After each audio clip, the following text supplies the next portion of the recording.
गुरुदेव भगवान के श्री चरणों में प्रणाम। शिवोहम। शिवोहम।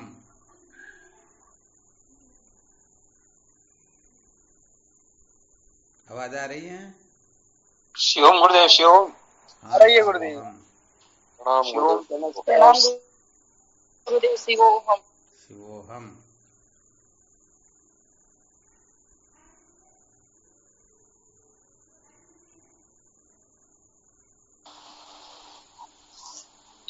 गुरुदेव भगवान के श्री चरणों में साष्टांग दंडवत प्रणाम। श्री गुरु चरणों में साक्षात दंडवत प्रणाम। शिवोहम। शिवोहम।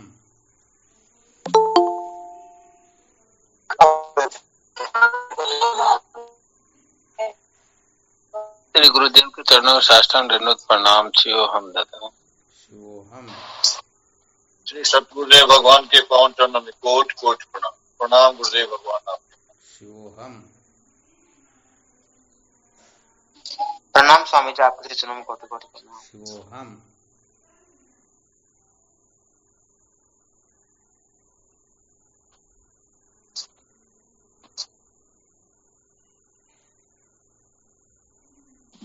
हमारा सतगुरु चरणम कोटि कोटि प्रणाम बाबू जी। शिवोहम।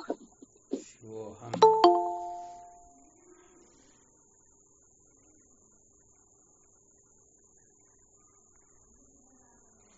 क्या विषय चल रहा था? संसार को बनाए रखकर कभी भी सत्य का साक्षात्कार नहीं किया जा सकता। बहुत बहुत अच्छा। संसार को बनाए रखकर कभी भी सत्य का साक्षात्कार नहीं किया जा सकता, ये चल रहा था ना? जी गुरुदेव, यही चल।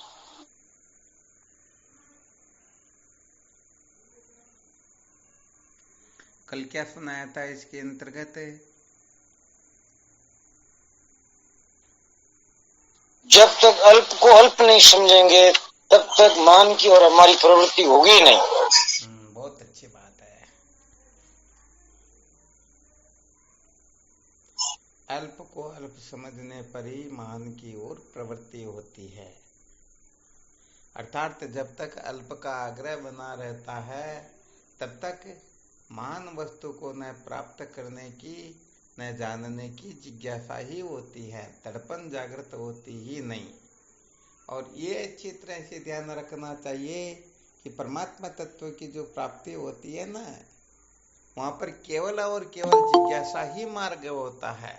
ये बड़े विलक्षण ढंग से समझ लेना चाहिए। क्या सूत्र बताया था? और कोई उपाय परमात्मा तत्व के साक्षात्कार के उपाय का है ही नहीं। करोड़ों करोड़ों को उपाय क्यों न कर ले, फिर भी परमात्मा तत्व का साक्षात्कार होता ही नहीं। यहाँ पर जिज्ञासा ही मार्ग होता है। क्या होता है? जिज्ञासा। हाँ, यदि जिज्ञासा है तो हम सचमुच में सत्य का साक्षात्कार कर लेंगे, और जिज्ञासा नहीं है तो कल्प कल्पांतर तक भटकते जरूर रहेंगे, परंतु परमात्मा तत्व का अनुभव कभी भी होने वाला। हाँ, ये बड़ा विलक्षण सूत्र है। इसको तो अच्छी तरह से थोड़ा मेन जगह पर नोट कर लेना चाहिए, जहां अपनी दृष्टि विशेष रूप से पड़ती ही रहे। अर्थात चल कर के जाने का मार्ग नहीं होता है, ये तो केवल और केवल जिज्ञासा ही मार्ग होता है। अर्थात जिज्ञासा उदय हो गई तो निश्चित रूप से हम अपने स्वरूप का साक्षात्कार कर लेंगे, और जिज्ञासा जागृत नहीं हुई तो हम कुछ भी नहीं कर पाएंगे। तो अपनी जो सत्संग होती है ना प्रतिदिन की, इसका मुख्य विषय यही रहता है कि ये तत्व जिज्ञासा कैसे जागृत हो, क्योंकि बिना तत्व जिज्ञासा के कुछ भी होने जाने वाला है ही नहीं। तो सर्वप्रथम समस्त साधकों को अच्छी तरह से इस बात को हृदयंगम कर लेना चाहिए। वैसे इस बात को वे ही हृदयंगम कर पाएंगे जो इस रहस्य को समझ जाएंगे कि केवल और केवल मात्र आत्म तत्व के साक्षात्कार से ही हम सदा सदा के लिए निर्भय हो सकते हैं, कृतार्थ हो सकते हैं। सारा का सारा झगड़ा झमेला जो है सत्य के साक्षात्कार से ही निवृत्त हो सकता है। ये सचमुच में जो अच्छी तरह से हृदय में धारण कर लेंगे तभी उस सत्य के साक्षात्कार के लिए वो मंथन कर पाएंगे। अब जिनको जिस गांव जाना ही नहीं है उस गांव के बारे में पता थोड़े पूछेंगे। अच्छा, किसी ने ये जानने की कोशिश की या किसी से प्रश्न करते हैं कि कौवे के मुख में कितने दांत होते हैं?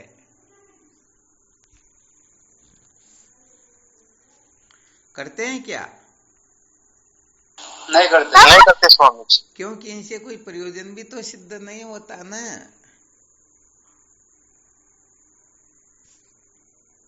प्रयोजन सिद्ध होता हो तब निश्चित रूप से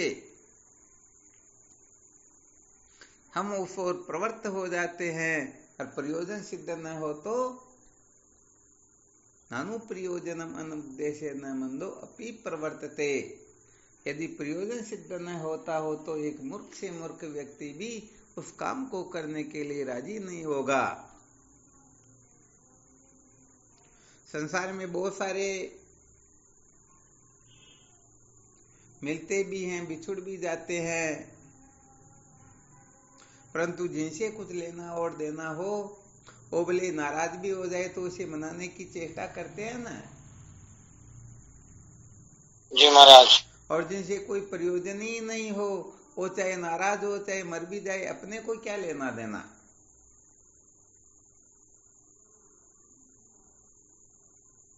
सत्य बात। उसमें अपना स्वार्थ नहीं है।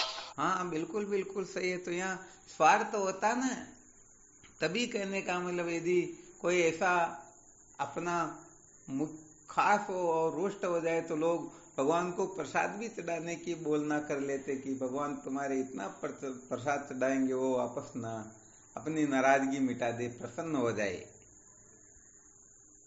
तो बहुत सारे हथकंडे करते हैं ना, कोई किसी को भेज करके, कोई किसी प्रकार से, कोई किसी प्रकार से वापस उसे अपना बनाने की चेष्टा करते हैं। तो उनसे कुछ न कुछ स्वार्थ होता तभी तो करते हैं। जी गुरुदेव। तो यहाँ पर भी यही नियम लागू होगा कि जो केवल और केवल मात्र ब्रह्म साक्षात्कार से ही ये जीव सदा सदा के लिए निर्भय हो सकता है, ये कृतार्थ हो सकता है। ऐसी जब ये दृढ़ धारणा कर लेगा तभी उस ब्रह्म तत्व को कैसे पाया जाए, उसकी क्या प्रक्रिया है, क्या करना होता है, क्या पकड़ना क्या छोड़ना होता, सबके बारे में जानकारी प्राप्त करना चाहेगा ना। और यदि ये इस प्रकार की समझ ही जागृत न हो, अरे भाई जिनको रस्सी ही नहीं दिखाई दे रही उसको सर्प की भ्रांति हो सकती क्या? नहीं जी। तो जो ब्रह्म को ही अस्वीकार कर देते हैं, सत्य की ओर से ही आंख बंद कर लेते हैं, तो सत्य की जिज्ञासा थोड़े करेंगे? नहीं करेंगे गुरुदेव। हाँ, कभी नहीं कर पाएंगे। उनको क्या लेना देना सत्य से। तो यहाँ पर सबसे पहले इस रहस्य को बहुत अच्छी तरह से समझ लेना चाहिए, जिसके लिए भगवान शंकराचार्य जी महाराज ब्रह्मसूत्र के जिज्ञासा अधिकरण भाष्य में लिखते हैं, ब्रह्मावगतिरी पुरुषार्थ, अर्थात ब्रह्म साक्षात्कार यही परम पुरुषार्थ होता है। तो देखो भाई, जो सचमुच में परम पुरुषार्थ को उपलब्ध होना चाहते हैं, प्राप्त करना चाहते हैं, उसे तो ब्रह्म विचार निश्चित रूप से करना ही होगा। उनको तो फिर धर्म अर्थ काम से ऊपर ही उठना होगा। और जो आवश्यकता ही नहीं समझते हैं वो भले किसी में लगे रहे, कोई विशेष बात तो होती ही नहीं।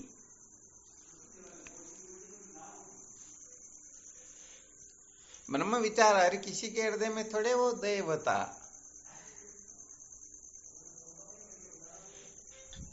नहीं होता स्वामी। हाँ, ये थोड़ी विशेष बात होती है। इसीलिए तो कल यही सुना रहे थे, जो अल्प के पीछे पागल हो रहा होता वह कभी भी ब्रह्म विचार करने की ओर प्रवृत्त होता ही नहीं। छोटी छोटी चीजों के पीछे पागल होने वाला महान वस्तु थोड़े प्राप्त कर सकता है। जो छोटे छोटे कंकर पत्थर उठा रहा हो रास्ते में चलते हुए उसे संग्रह कर रहा हो, तो हीरो को थोड़े प्राप्त कर सकेगा क्या? नहीं कर सकेगा।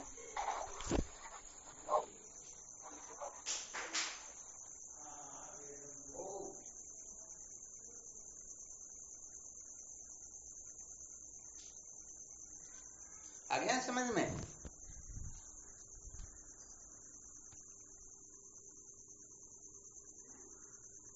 आवाज आ रही है? आ रही गुरुदेव जी महाराज जी। तो ये विशेष बात होती है। तो ऐसे जो साधक होते हैं उनके लिए फिर सबका निषेध का विधान होता है, और ऐसे जो साधक नहीं होते हैं उनके लिए समस्त साधनों का विधान होता है। अर्थात जो जन्म मृत्यु की श्रृंखला से मुक्त होना चाहता है उसी के लिए ब्रह्म विचार है, और जो ये नहीं चाहता है उसके लिए तो फिर बाकी के पुरुषार्थ तो है ही है। यदि उनसे भी चूक गया तो उनका जीवन पशु से भी गया बीता न। जी महाराज जी। हाँ, तो वैसे देखा जाए तो धर्म आदि जो ये कक्षाएं बहुत बहुत बहुत ऊंची कक्षाएं होती हैं, परंतु ब्रह्म विचार करना हो तो इससे भी ऊपर उठना होता है। इसीलिए तो कहते हैं मोक्षार्थी पुरुष ही दुनिया में श्रेष्ठ नर है, धर्म अर्थ काम वाले पशु के समान चर है। तो जो केवल और केवल मात्र यहीं पर अटके हुए हैं वो तो पशुओं के समान ही तो विचरण कर रहे हैं। हाँ, यहाँ थोड़ा संकेत अवश्य कर देते हैं कि यहाँ पर पशु उसे ही बताया गया, जो धर्म की कक्षा में है उसे पशु नहीं बताया, बल्कि जो ब्रह्म की कक्षा को सत्य के साक्षात्कार की कक्षा की ओर से आंख बंद कर लेता है और धर्म की कक्षा से ही अपने को कर्तार्थ समझ लेता, बस मुझे तो इसी में रहना है, इसी से मेरा कल्याण होगा, इसके सिवाय बाकी सब कचरा होता है, उनको फिर पशु कहा गया है। वरना इन कक्षाओं से होकर के यदि वह गुजरेगा नहीं तो महान कैसे बनेगा? इन कक्षाओं से गुजरे बिना तो तत्व की जिज्ञासा भी उदय नहीं होती है। ब्रह्म विचार और ब्रह्म साक्षात्कार तो बहुत दूर की बात होती है। तो जो अटक जाते हैं उन्हीं की निंदा होती है, उन्हीं के बारे में संत शास्त्र कुछ न कुछ कह ही देते हैं। हाँ, तो ये भी थोड़ा अपने को मंथन कर लेना चाहिए, समझ लेना चाहिए, वरना क्या होगा कि हम इस बात को सीख समझ करके केवल लोगों की खिल्ली उड़ाने में रह जाएंगे। तो फिर कहने का मतलब वह भी तो ब्रह्म विचार नहीं कर पाएंगे ना। तो ब्रह्म विचार के लिए तो वैसे देखा जाए तो विशेष प्रकार की तैयारी ही चाहिए, विशेष समझ ही चाहिए। तो छोटी छोटी चीजों के पीछे पागल होने वाले ब्रह्म विचार के लायक नहीं होते हैं। एक बार किसी साधक से चर्चा हुई थी, वो शायद YouTube पर वीडियो डालेंगे तो सब सुन लेना।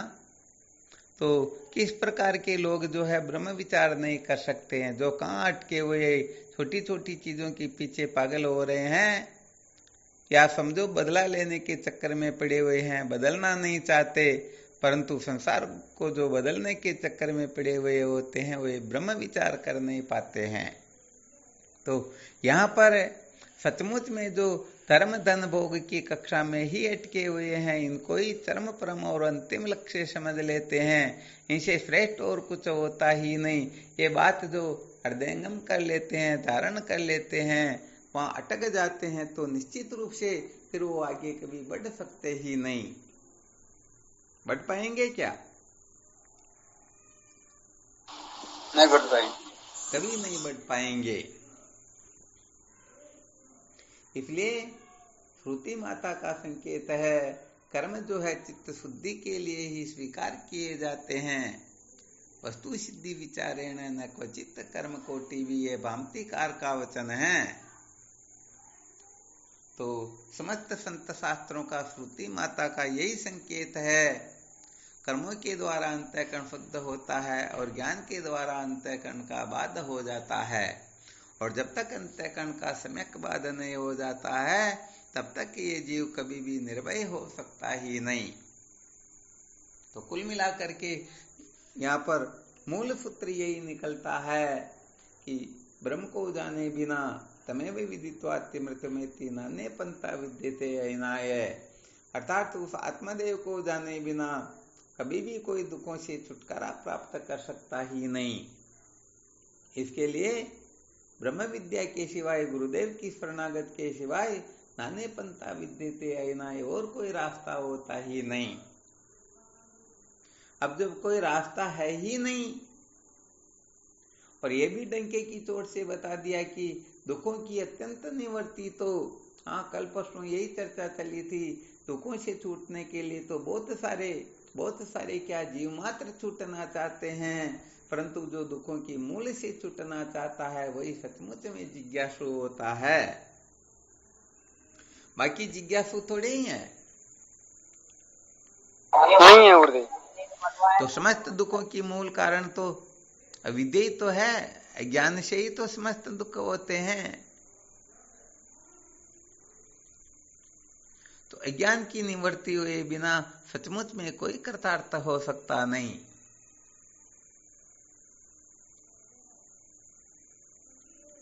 तो यहाँ पर सबसे पहला संकेत किया गया कि अच्छी तरह से इस बात को हृदयंगम कर लेना है, निश्चय कर लेना है, अच्छी तरह से जानने वत जान लेना है कि जैसे सूर्य के उदय होने पर ही रात्रि का निराकरण हो सकता है, वैसे ही ब्रह्म साक्षात्कार से ही जीव सदा सदा के लिए कृतार्थ हो सकता है। अतः मुझे ब्रह्म साक्षात्कार करना है, मुझे उस सत्य को जानना है जिस सत्य से ये सारे के सारे अपने अपने हिसाब से चलते रहते हैं।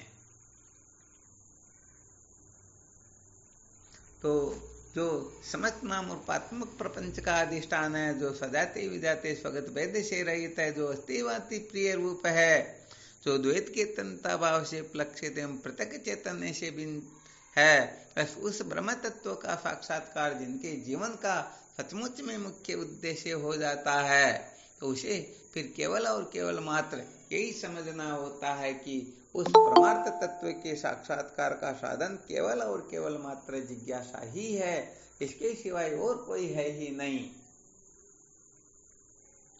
जैसे बालक का जो बल होता है ना, वो केवल रोना ही तो होता, और रो करके असंभव को भी संभव कर देता है। जो चाहे प्राप्त कर लेता या नहीं कर लेता, कर लेता है गुरुदेव।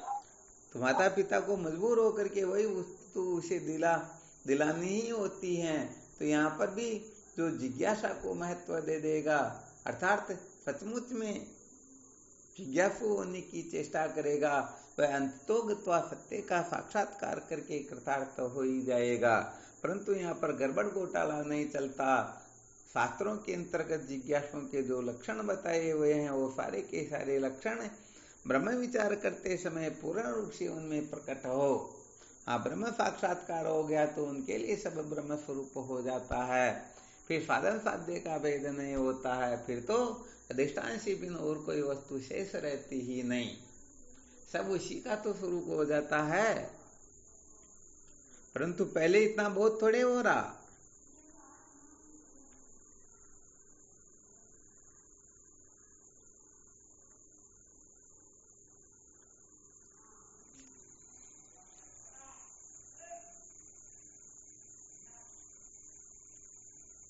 आवाज आ रही है? आ रही गुरुदेव जी गुरुदेव। बहुत अच्छी बात है। थोड़ी बीच में कटी थी, अब सही है। चलो, बहुत बहुत अच्छा। तो बस ये दो सूत्र विशेष बताए हैं। पहला सूत्र, किसके जानने से अनजाना जाना हुआ हो जाता है, किसको जान लेने पर कुछ भी जानना शेष नहीं रहता है, किसको जान करके हम सदा सदा के लिए कृतार्थ हो जाते हैं, अजर अमर हो जाते हैं, निर्भय हो जाते हैं। ये सदा सदा के लिए जन्म मृत्यु की श्रृंखला का ही उच्छेद हो जाता है। इन समस्त रहस्यों का अच्छी तरह से विचार करके जो निश्चय कर लेता है, बस मेरे जीवन का लक्ष्य परमार्थ तत्व का साक्षात्कार ही है, तो फिर सचमुच में वह अपने जीवन का लक्ष्य इसको छोड़ करके कुछ बनाएगा ही नहीं, बनाएगा ना? और नहीं बनाएगा। कच्चे लक्ष्य वाले काम नहीं देते हैं। थोड़ी देर में क्या मूड हुआ, थोड़ी देर में क्या मूड हुआ,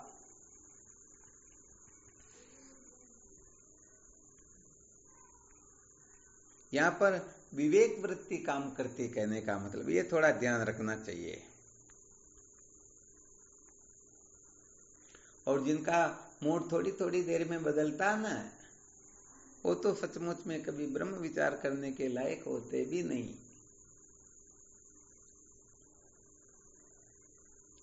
तो जो विवेक प्रदान होते उनका मूड कभी नहीं बदलता है।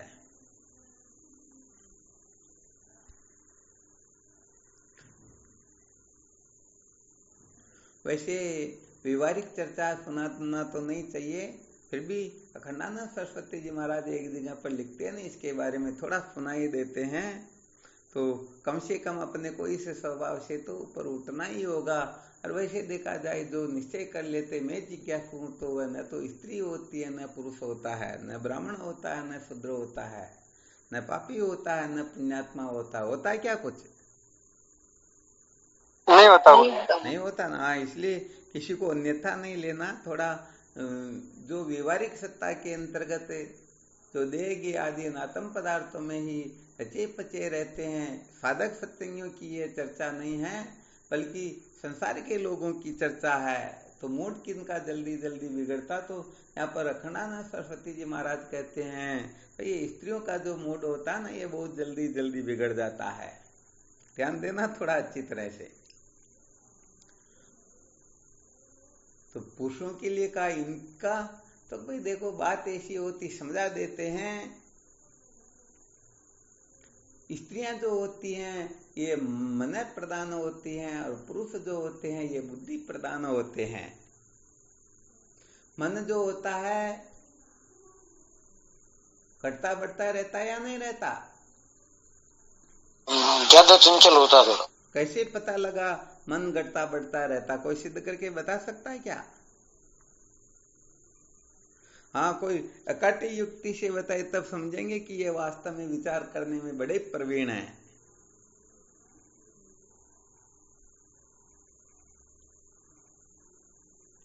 चलो फिर सोचते रहना, मन का जो देवता होता है ना, कौन होता है? चंद्रमा। तो चंद्रमा ही घटता बढ़ता रहता या नहीं रहता है महाराज? पुण्य दिन घटता है, पुण्य दिन बढ़ता है। मन तो स्वाभाविक हो गया ना जी गुरुदेव। तो वो तो महाराज प्रतिक्षण मरता है, प्रतिक्षण पैदा होता है। हाँ बिल्कुल सही है। तो क्या होता है कि स्त्रियां जो होती हैं ये श्रद्धा प्रधान होती हैं, और पुरुष जो होते हैं ये विवेक प्रधान होते हैं। तो क्या होता है कि थोड़ी थोड़ी देर में मूड जो बिगड़ता रहता ना, कभी क्या होता कभी क्या हो जाता है, तो ये उस मनस्थिति के कारण, चंद्रमा की घटाबड्डी के कारण ही, अथवा मन की जो संकल्प विकल्प शक्तियां होती है ना, ये कहने का मतलब इसी प्रकार से होती हैं, इसलिए ऐसा होता रहता है। और बुद्धि की जो वृत्तियां होती है ना, मन की वृत्तियां इस प्रकार से परिवर्तनशील होती हैं, और बुद्धि की वृत्ति जो होती है ये अपरिवर्तनशील होती हैं। जैसे मन ने किसी के प्रति आस्था की ये ठीक है, तो थोड़ी देर तक ठीक लगेंगे, और थोड़ा बहुत उनके अनुसार नहीं चले या कुछ हो गया तो अरे ये कुछ नहीं है, तो थोड़ी देर में हम उनको अच्छा कहेंगे, थोड़ी देर में खराब कह देंगे। परंतु बुद्धि से किसी ने निश्चय कर लिया ये मोबाइल है, तो बताओ 1000 बंदूक भी उनके सीने पर कनपट्टी पर क्यों न लगा दे और कहे बोलो ये मोटर है, फिर भी मोटर बोलेंगे अवश्य, परंतु भीतर मोटर रहेगी या मोबाइल रहेगा? मोबाइल ही रहेगा। आ गया समझ में? तो वैसे देखा जाए तो अपने को थोड़ा विवेक को अधिक महत्व देना है। जो विवेक को महत्व देते हैं उनका निश्चय जीवन में कभी परिवर्तनशील नहीं होता है।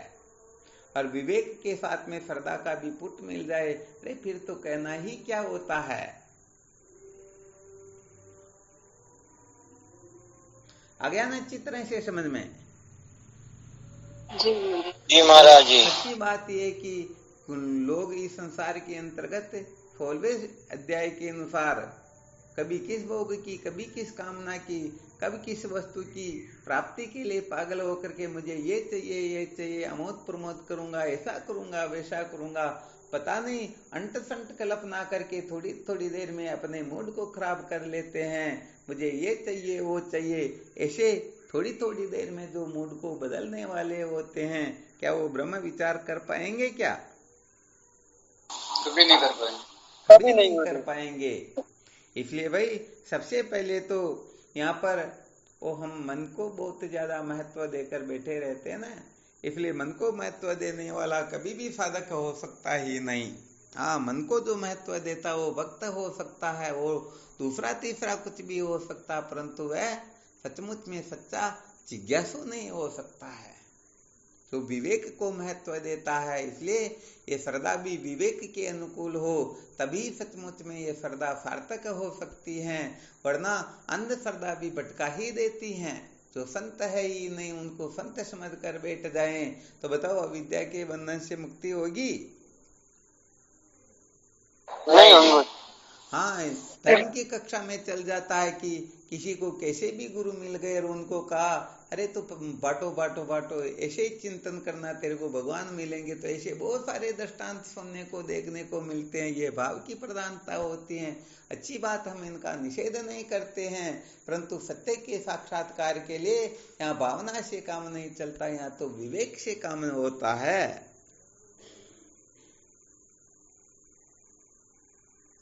इसलिए जिनकी विवेक वृत्ति जागृत होती है, सचमुच में वे सत्य का साक्षात्कार कर सकते हैं। और जिनमें विवेक वृत्ति उदय हो गई हो तो निश्चित रूप से धर्म धन भोग सबका रहस्य समझ लेंगे ना। धर्म का फल केवल मात्र स्वर्गलोक की प्राप्ति ही हो सकता है, इससे ज्यादा थोड़े होता है क्या?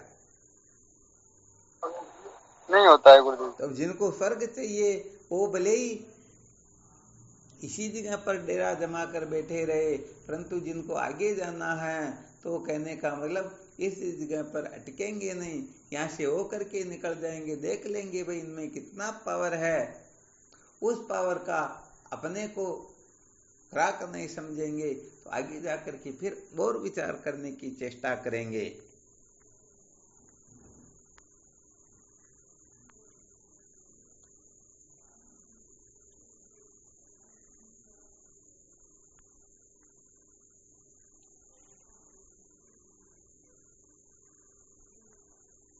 तो क्या सूत्र बताया यहाँ पर?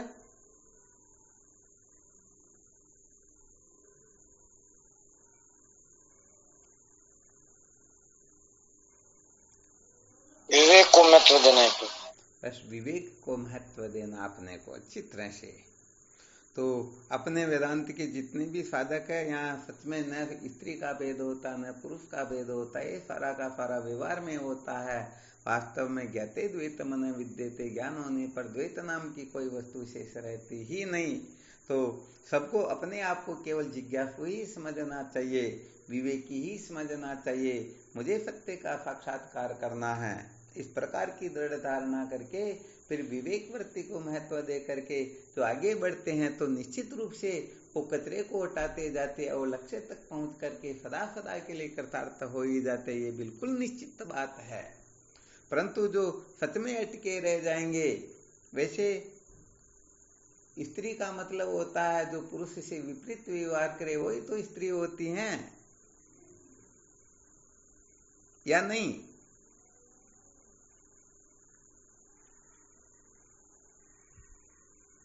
निश्चल दास जी महाराज को किसी ने पूछ लिया, अरे भाई परमात्मा से बिन कोई वस्तु होती ही नहीं, फिर ये आत्मा शब्द कहाँ से आ गया? ये आत्मा तो स्त्रीलिंग या कुछ अलग टाइप से ही लगता है, आत्मा परमात्मा ऐसा बोलते हैं ना। तो फिर इनको जब ये परमात्मा ही है तो फिर इसको आत्मा क्यों कहने लग गए?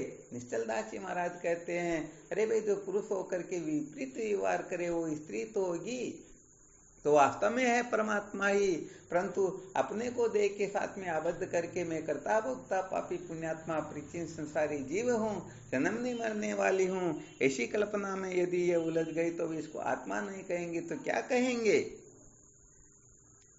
तो यहाँ पर जो पुरुष होकर के विपरीत वर्तन करे वही स्त्री होता है।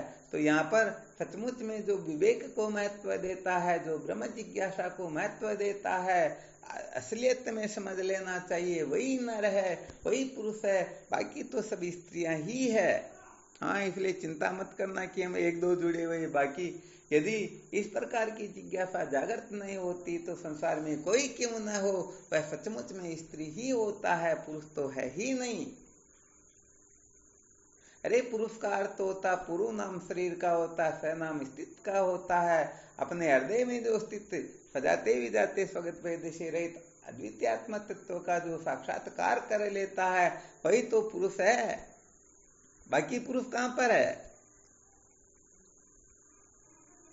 जब मेरा भाई तुलसीदास जी महाराज के दर्शन के लिए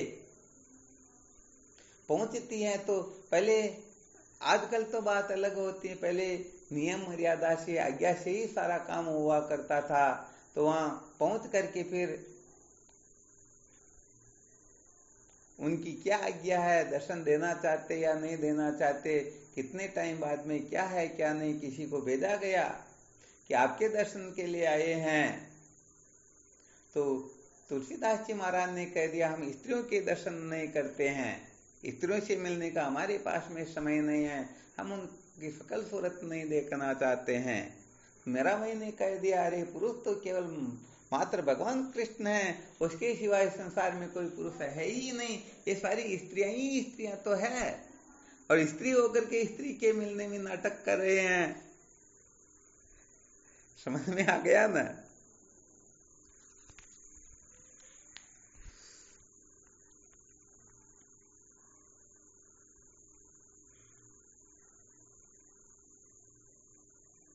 तो वही जो आत्म तत्व का साक्षात्कार करता सचमुच में पुरुष तो वही होता है, बाकी सब क्या है,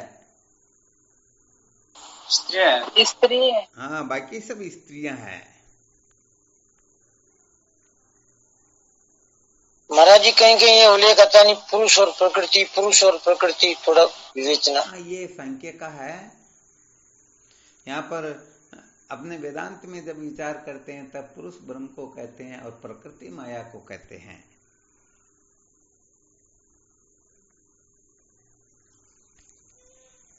वहां पर प्रकृति पुरुष के विवेक को ही मोक्ष कहते हैं। विवेक ख्याति जब प्राप्त हो जाती है तो वह जीव मुक्त हो जाता है, और विवेक ख्याति यही है कि मैं दृष्टा हूं, ये सब दृश्य है। दृष्टा स्वरूप में स्थिति जो होती है ना, इसी को विवेक ख्याति और इसी को जीवन का सार बताते हैं।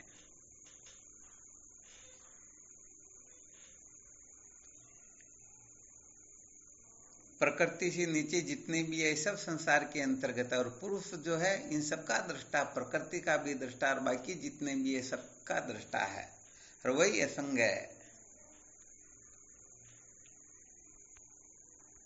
तो इसमें महाराज जी प्रकृति अविद्या को नहीं कहा गया। यहाँ प्रकृति तीन शब्द प्र, क्रय और ती, तो ये सत्वगुण रजोगुण तमोगुण, इन तीनों गुणों की जो साम्य अवस्था होती है उसी को प्रकृति कहते हैं।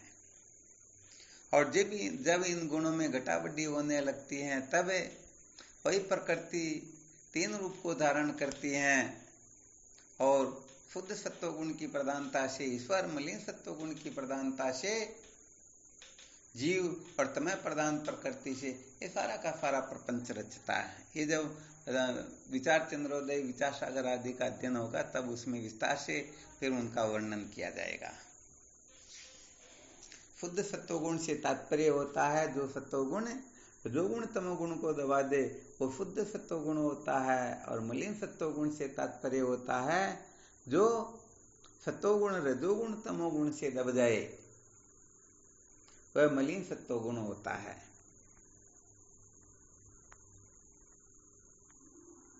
तो चलो अपन माया कहते हैं, वो प्रकृति कह देते हैं, बात तो कि वही होती है।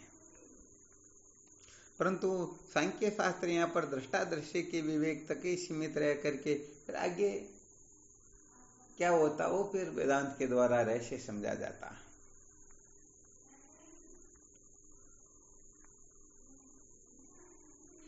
क्योंकि दृष्टा दृश्य का विवेक ये तो द्वैत के अंतर्गत ही होता है,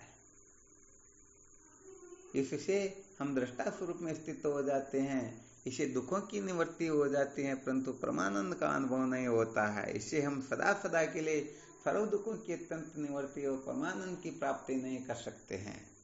वहां पर दृष्टा भी सत्य होता, दृश्य भी सत्य होता है, दृष्टा दृश्य की सीमा रेखाएं होती हैं। तो कुल मिलाकर के सांख्य का जो दृष्टा होता है, दृष्टा दृश्य, इनमें दोनों सत्य होते हैं। और वेदांत का जो दृष्टा दृश्य होता है, इसके अंतर्गत दृष्टा परम सत्य होता है और दृश्य आदि जो है वो मिथ्या होते हैं। वो दृष्टा से भिन्न सत्ता नहीं रखते, बल्कि दृष्टा का ही स्वरूप होता है, दृष्टा की ही दृष्टि मात्र होता है। तो ये अपने अपने दर्शन के अनुसार, अपने अपने प्रस्थान के अनुसार समस्त संत महापुरुष विवेचना करते रहते हैं।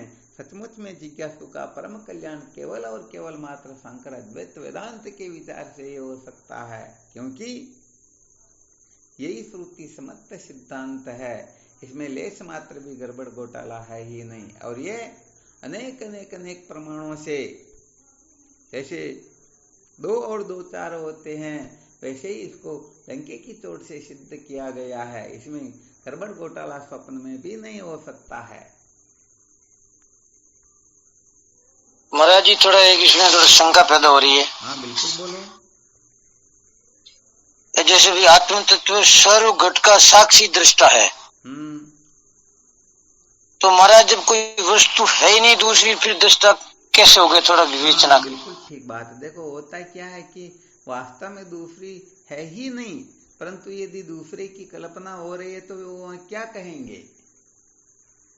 जैसे स्वप्न का जितना भी संसार होता है वह वास्तव में होता ही नहीं ना, परंतु जब हम उनकी कल्पना करते हैं तो उसके दृष्टा कौन हुए? हम ही तो हुए जी महाराज जी। और यदि यथार्थ बोध हो जाए तो बताओ दृष्टा से बिन दृश्य था क्या वहां? अरे वहां पर नहीं था। स्वप्न के अंतर्गत समस्त प्रपंच को रचाने वाले हम ही हैं। अरे वास्तव में रचाने वाले क्या, रचने बनने वाले हम स्वयं ही हैं। वहां पर आकाश, वायु, तेज, जल, पृथ्वी, सूर्य, चंद्रमा, दिशा, गिरी, गुफा, पहाड़, नदी, पर्वत, अरे स्वर्ग, नरक, बंधन, मोक्ष, यहाँ पर क्या कहें, जो कुछ भी दिखाई देता सब हम ही होते हैं, हमारे सिवाय कोई दूसरा होता ही नहीं। हम उसे अन्यथा समझ करके रोने हंसने में टाइम लगा देते हैं। तो जैसे रस्सी से बिन सर्प नहीं होता, वैसे ही दृष्टा से बिन दृश्य होता ही नहीं, परंतु ये रहस्य समझ में नहीं आता, वो रोते रहते हैं, और जिनको समझ में आ जाता वो निर्भय हो जाते हैं। मरक तृष्णा के जल की सच्चाई का पता चल जाए तो पीने के लिए दौड़ेंगे क्या? कभी नहीं महाराज, कभी नहीं दौड़ेंगे। तो ऐसे ही इस जगत के वास्तविक रहस्य का पता चल जाए तो ये बहुत सारी रामलीलाएं एक क्षण में समाप्त हो जाए, परंतु हमें अनेक प्रकार की कल्पनाओं से जीना होता है, कब क्या करना होता है, कब क्या नहीं करना होता है। तो क्या होता है कि हम संसार की दृष्टि से बहुत सारे सूत्रों को आकलन करके फिर इस तरफ घटाना चाहते हैं।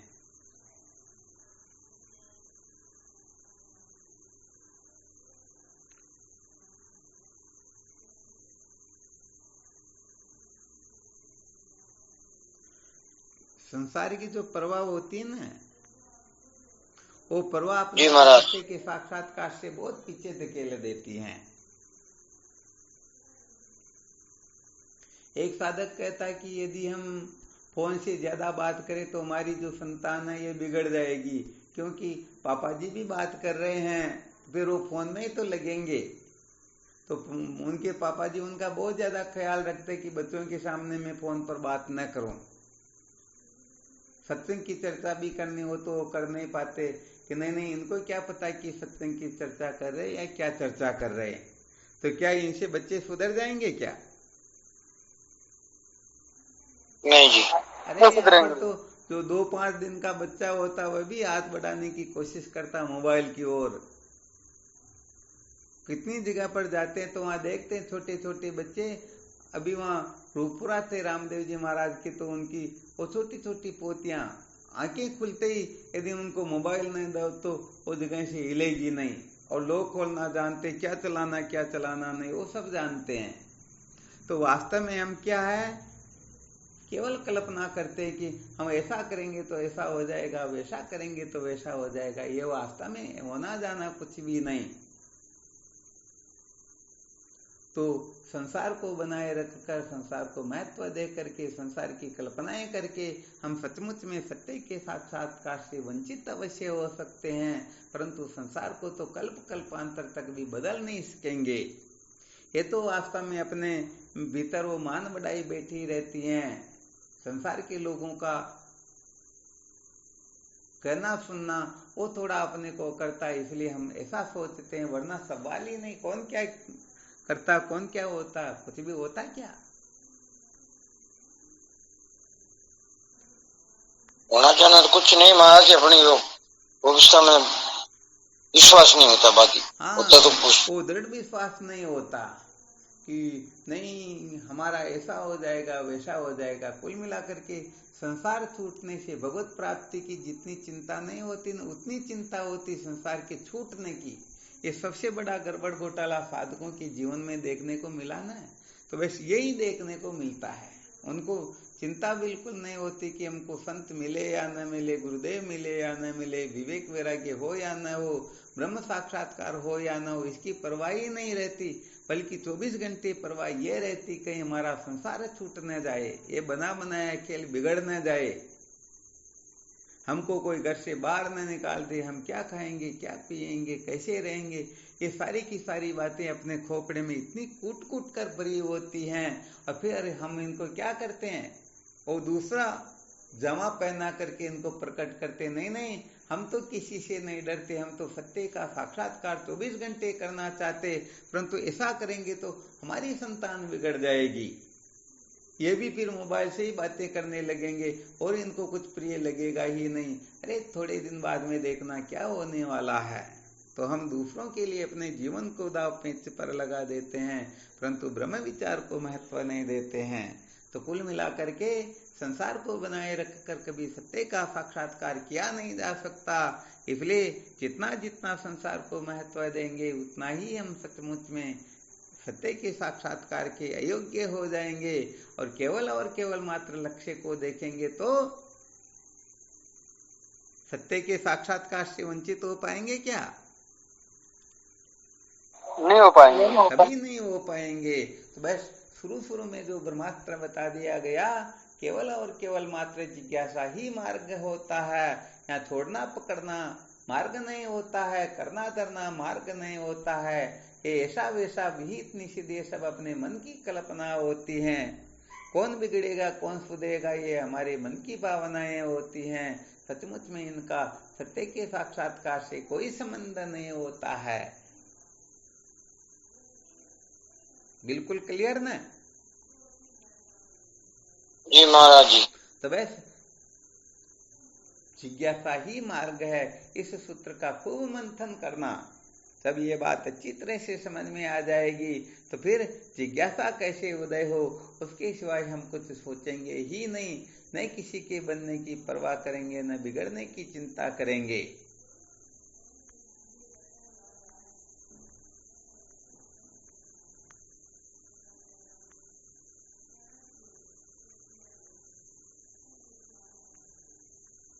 चलो फिर करो साधन भजन, या कोई शंका हो तो देख लो।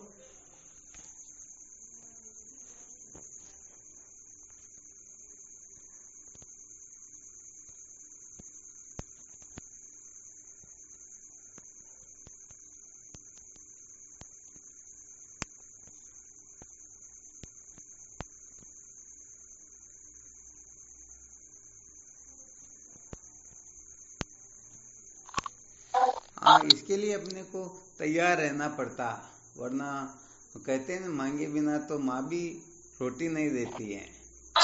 कल किसी साधक ने फोन किया था, शायद क्लास पूरी होने के बाद में, परंतु हो सकता मोबाइल वाइब्रेट हो या ऐसा कुछ हो रहा हो तो पता ही नहीं चला। फिर बाद में पता चला तो फिर मैं कॉल नहीं कर पाया। तो साधकों को तो पहले ये चाहिए कि एक बार नहीं उठाए तो 2 बार 3 बार या फिर बाद में भी ट्राई करके देखें, क्योंकि वो वापस कॉल करना थोड़ा मुश्किल ही होता। इसलिए जिनको जो कुछ आवश्यकता हो ना तो एक नहीं, 2 नहीं, 3 बार देख लेना चाहिए। ठीक है ना? जी महाराज। वहाँ चलो करो फिर चिंतन मनन। शिवोहम शिवोहम, श्री गुरु चरणों में साक्षात दंडवत प्रणाम। शिवोहम स्वामी जी के चरणों में साष्टांग दंडवत प्रणाम है बार बार। शिवोहम स्वामी जी चरणों में साष्टांग दंडवत प्रणाम। शिवोहम। शिवोहम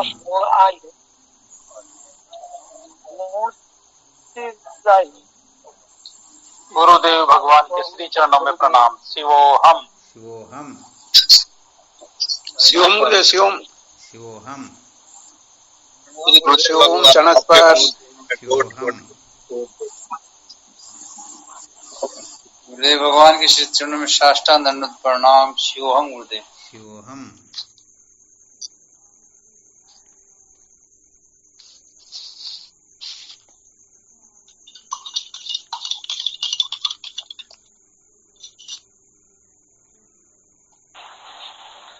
प्रणाम गुरुदेव, आपके श्री चरणों में प्रणाम, बारंबार प्रणाम। शिवोहम सदगुरु चरणों में कोटि कोटि प्रणाम भावी। शिवोहम। शिवोहम स्वामी जी चरणों में कोटि कोटि प्रणाम।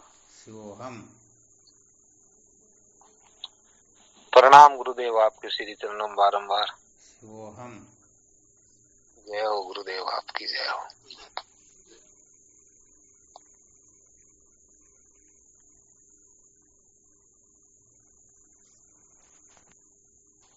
कोटि कोटि प्रणाम स्वामी जी आपके श्री चरणों में।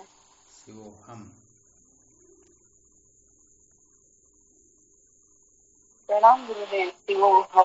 शिवोहम प्रणाम स्वामी जी आपके श्री चरणों में कोटि कोटि प्रणाम। शिवोहम प्रणाम गुरुदेव। शिवोहम। शिवोहम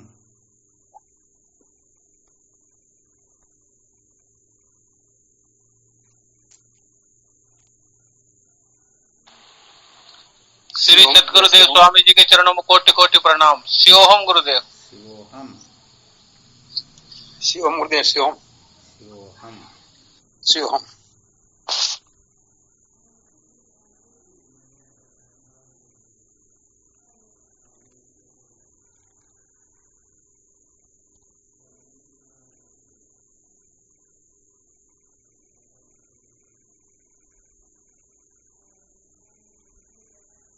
चलो ठीक। शिवोहम।